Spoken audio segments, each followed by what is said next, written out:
Assalamualaikum warahmatullahi wabarakatuh. Kembali lagi bersama Kriptan. Kali ini aku akan bahas tentang router wireless dari merek Penda. Yang mana di sini merupakan wireless router N300 ya, model F3. Yang mana kalau kita lihat di kotak pembeliannya atau di box pembeliannya, router model F3 ini merupakan router di antara router N301 sama router wireless FH456, yang mana N301 memiliki dua antena,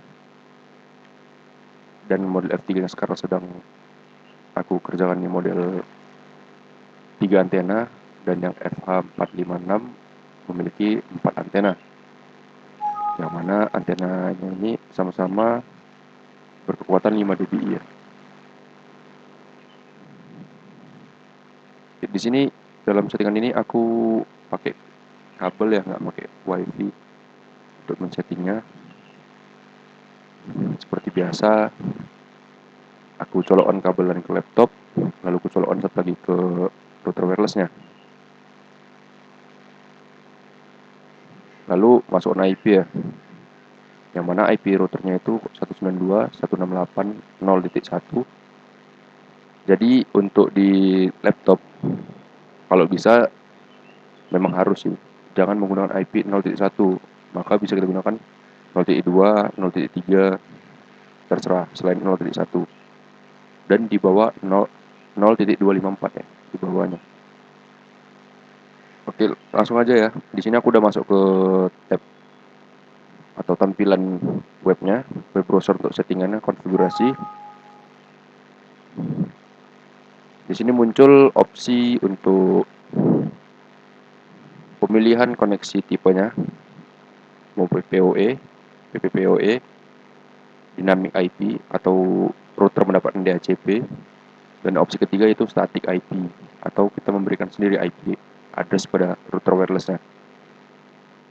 Jika kita pilih PPOE, maka di sini diminta username dan password, yang mana untuk konektivitas PPPoE ini merupakan konektivitas membutuhkan autentikasi username dan password ya. Kalau kita pilih DHCP atau dynamic IP, ya otomatis nanti akan terima DHCP-nya. Kalau static kita masuk sendiri IP-nya mau berapa. Oke, sini aku pilih aja PPoE. Setelah itu di bawah internet setting ada yang namanya wireless setting. Ini merupakan settingan wifi-nya. Secara default SSID atau nama wifi-nya itu tenda B885B0 ya, yang aku pakai sekarang. Oke, di sini bisa kita ganti untuk nama wifi-nya. Sini contoh aku ganti namanya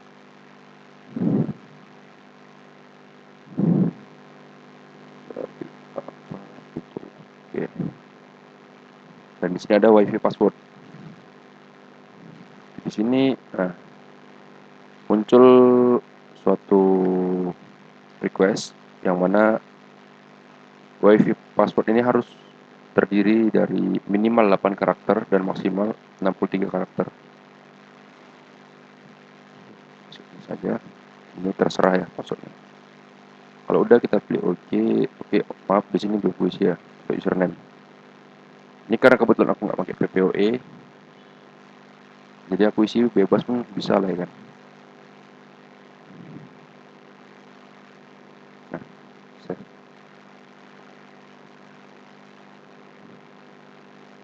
oke, setelah tadi pengisian tadi, maka kita akan masuk ke tampilan indeksnya. Di sini ada status, internet setting, wireless setting, bandwidth control, wireless repeating, parental control, advanced, dan administrator.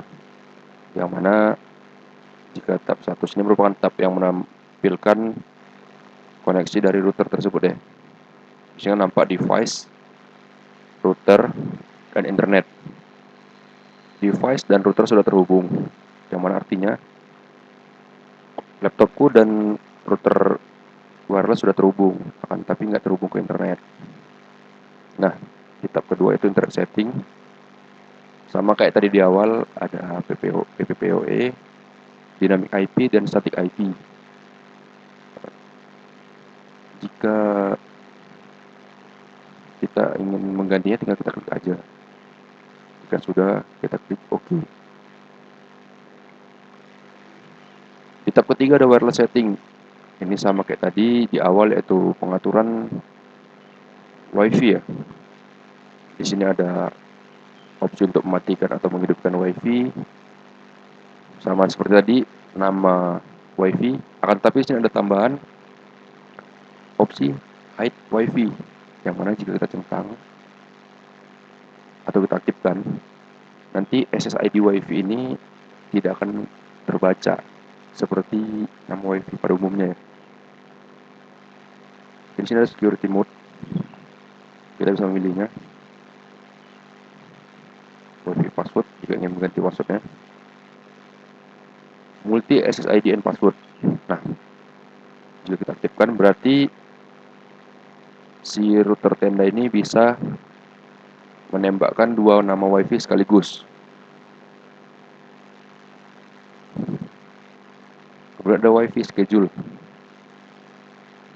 Ini berguna untuk penjadwalan ya. Kapan si router aktif dan kapan si router mati. Yang kedua ada WPS.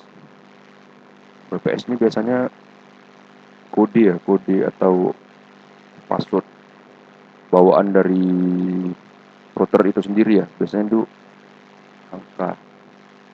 Nah ya, angka biasanya kan. Disable saja. Nah, di sini ada yang namanya wireless parameter. Yang mana di wireless parameter ini kita bisa mengkonfigurasi kita mau pakai opsi yang bagaimana, mau yang seri B, seri G, B atau G, atau tiga-tiganya dipakai, B, G dan M. Dan kemudian ada wireless channel. Nah, di sini secara standar WiFi 2,4 GHz itu memiliki 11 channel ya. Channel 1, 2, 3, 4, 5 dan seterusnya sampai 11. Yang mana fungsi dari channel ini untuk menghindari adanya gangguan frekuensi ya. Jika di tempat kita ada lebih dari satu WiFi, atau kita misalkan konfigurasi WiFi lah gitu, ada 3 titik ya kan. Maka disarankan WiFi 1 menggunakan channel 1, WiFi yang kedua menggunakan channel 6, dan WiFi yang ketiga menggunakan channel 11. Kenapa gitu? Karena untuk menghindari itu tadi, gangguan frekuensi. Karena secara standarnya 2,4 GHz ini idealnya memiliki jarak 5 channel ya setelah channel yang digunakan atau sebelum channel yang digunakan. Lalu di bawahnya ada channel width atau lebar channelnya. Ada 20 MHz dan ada 40 MHz.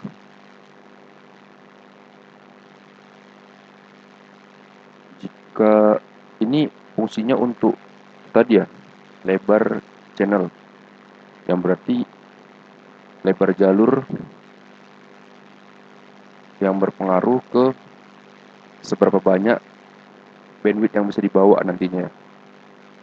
Tapi sini catatan, semakin besar channel yang kita pakai, nantinya bisa berpengaruh ya, atau lebih sensitif dan lebih gampang yang terjadi yang namanya gangguan frekuensi ya antar WiFi. Oke, di sini kita pilih auto semua. Oke, di tab yang keempat ada namanya bandwidth control. Di bandwidth control ini kita bisa membatasi ya, atau kita bisa melimit user yang connect ke router wireless. Contoh di sini PC ku atau laptopku ini pakai IP 0.10. Di sini bisa aku limit downloadnya berapa dan uploadnya berapa. Oke, di tab kelima ada yang namanya wireless repeating. Nah, ini merupakan settingan untuk mode-mode dari router itu sendiri ya. Di sini jika kita pilih disable, maka secara default router ini akan berfungsi sebagai router wireless itu sendiri, yang mana kita harus memasukkan kabelan ke port 1. Kemudian internet akan dibagikan ke port-port LAN yang ada dan ke wireless yang ada. Kemudian ada mode WISP. Nah, jika aku pilih mode WISP, maka dia akan terdeteksi WiFi yang ada sekitar kita. Mode WISP ini sama kayak mode repeater ya. Nah, di sini ada juga mode universal repeater. Dia hampir sama kayak mode WISP. Dan yang terakhir ada mode AP mode atau access point mode. Jadi perbedaannya gini. Perbedaan antara AP mode dan router mode, router wireless mode. Kalau AP mode di sini router wireless hanya berfungsi sebagai access point. Maka dia hanya meneruskan jaringan yang ada yang masuk ke router wireless lalu akan dibagikannya melalui WiFi tanpa membagi atau tanpa membuat jaringan baru. Contoh gini ya, kita punya router lain lah gitu. Contoh di sini aku sebut router mikrotik yang connect ke router tenda ini. Nah, kalau aku pilih AP mode, maka DHCP server itu yang nyediain, biasanya ini aku buat ya, DHCP server itu nyediain si router mikrotik, bukan router tenda ini. Beda kalau aku milih yang mode wireless mode, wireless router mode, router wireless mode. Maka tadi dari router mikrotik ke tenda itu ada IP-nya sendiri, dan dari tenda tembak ke klien melalui WiFi itu ada IP-nya sendiri. Yang mana bisa dikatakan si router ini membuat jaringan baru lah. Nah, kelebihannya itu tadi. Kalau kita memilih mode router wireless, maka akan buat jaringan baru, yang mana secara pasti akan membebani si router wireless itu sendiri. Sedangkan AP mode, karena tadi DHCP server dibagi oleh router mikrotik, maka bukan nggak akan ya, lebih meminimalisir beban tadi untuk di router wirelessnya. Nah, sekarang perbedaan antara WISP sama universal repeater ya. Nah, jika yang aku dapat informasinya untuk universal repeater ini hanya sekedar merepeat ya, atau hanya sekedar menguatkan sinyal. Contoh di sini ada WiFi ya. Jika ini ku pilih, lalu ku okekan, nanti otomatis si tenda ini akan hanya menguatkan sinyal dari WiFi yang ku pilih. Sedangkan WISP, nah aku pilih juga di sini. Misalkan aku pilih satu WiFi-nya. Setelah aku pilih, si tenda ini nantinya akan menjadi klien dan menjadi penyebar lagi, yang mana bisa dibilang hampir seperti mode router wireless. Akan tetapi di sini konteks sumber internetnya itu bukan dari kabel, melainkan dari WiFi juga. WiFi ditangkap oleh si tenda, lalu diproses buat IP baru, dikeluarkan lagi dari WiFi-nya sendiri. Oke. Kemudian di tab ke 6 ada parental control. Ini mungkin apa ya, untuk memanage ya. Soalnya di sana ada nama-nama device, ada IP address, ada online durasinya, ada manage. manage mana dia. Di sini kita bilang izin akses lah ya kan. Misalkan contoh di sini laptopku, kalau aku aktifin manage-nya, di sini ada allow akses daringnya dari jam berapa sampai ke jam berapa, hari-hari apa aja. Dan di sini modenya ada mau permit atau forbid. Yang mana kalau nggak salah permit ini diterima ya, forbid ditolak. Oke, di tab ke-7 ada yang namanya advance. Hampir sama kayak parental tadi ya.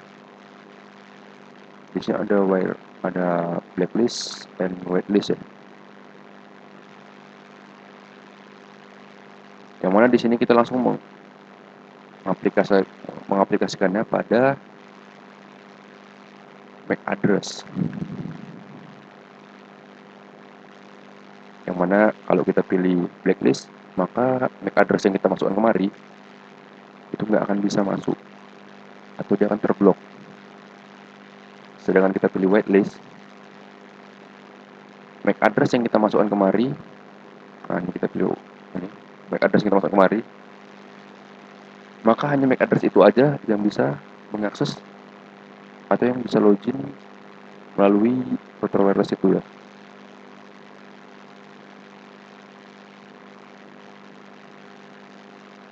Ya contoh gini lah, umpamakan dengan blacklist. Misalkan gini, ada kita punya wifi yang menggunakan tenda ini lah ya kan. Atau ada orang entah siapa gitu login ke router ke wifi kita. Nah, kita masukin aja MAC addressnya di blacklist ini. Maka dia nggak akan bisa lagi untuk login ke wifi kita kecuali dia ganti MAC address ya kan. Lain cerita itu. Nah, untuk whitelist ini contohnya sama kayak tadi kan. Ada orang yang login. Tapi sini konteksnya banyak pula. Kayak kerjaan kita ya kan untuk nge-blacklistnya ya kan. Satu-satu. Sedangkan klien jumlahnya paling cuma 3 orang gitu. Nah, opsi yang lebih baiknya kita pilih whitelist, lalu kita masukkan MAC address ke 3 perangkat yang boleh login tadi.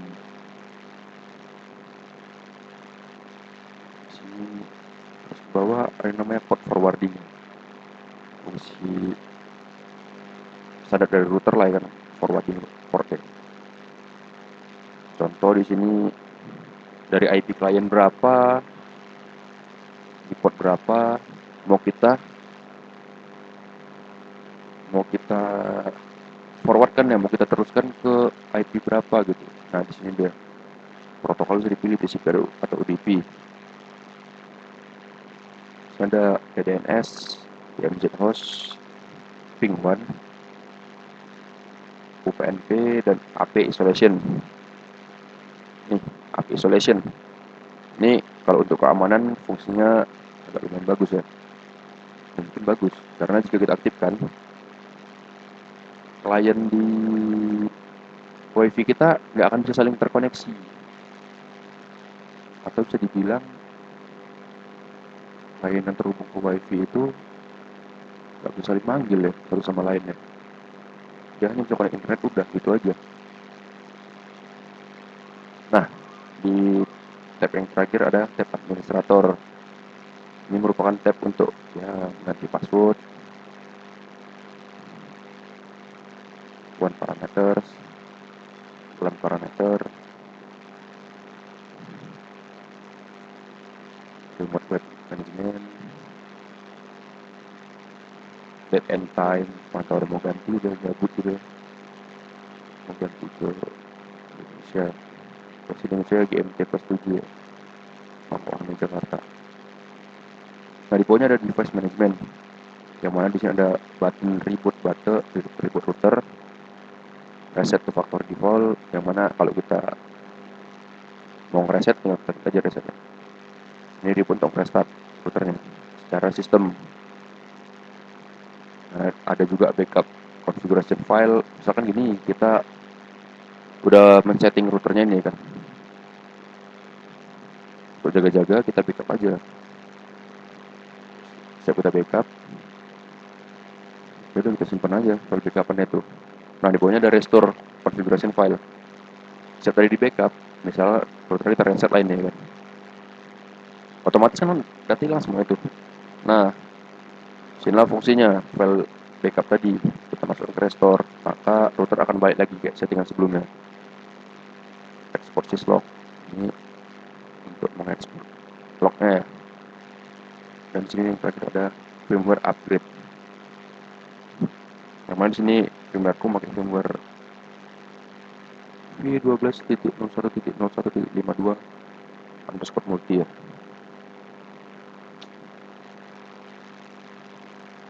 Sekilas tentang router Tenda N300 model R3 nya. Jadi kurang saya mohon maaf. Assalamualaikum warahmatullahi wabarakatuh.